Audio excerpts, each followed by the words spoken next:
आणि प्रचंड अशी गर्दी या ठिकाणी या अहिल्या लायब्ररी समोर जमलेली आहे आणि नुसती परीक्षा पुढे जाऊन उपयोग नाही, तर कंबाईनच्या जागा आल्या पाहिजेत, राज्यसेवेच्या जागा आल्या पाहिजेत, त्यासाठी जोरदार प्रयत्न आहेत आणि या ठिकाणी भूमिका माध्यमांना स्पष्ट केली जाते आणि तर जोरदार मुलांची घोषणाबाजी आहे आणि जागा वाढल्याशिवाय कोणी जागा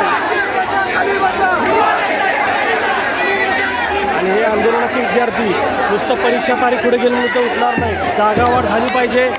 कृषीच्या जागा आल्या पाहिजेत, राज्यसेवेच्या 1500, कंबाईनच्या 15,000 या सगळ्या जागाबाबत निर्णय झाले पाहिजेत, ही सर्व विद्यार्थ्यांची मागणी आहे। आपण पाहू शकतो प्रचंड प्रमाणात मुलांमध्ये आक्रोश आहे, मुलं आवाहन करतायत की या जागा आल्या पाहिजेत। आपण ही प्रचंड गर्दी या ठिकाणी पाहतो अहिल्या लायब्ररीजवळ,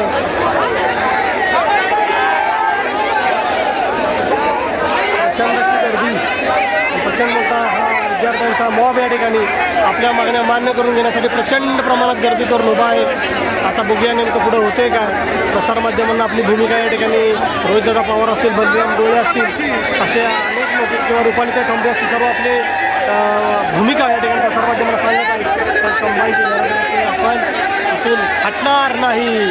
एकच मिशन, कंबाईनच्या जागा, राज्यसेवेच्या जागा, सरळ सेवेच्या जागा वाढ।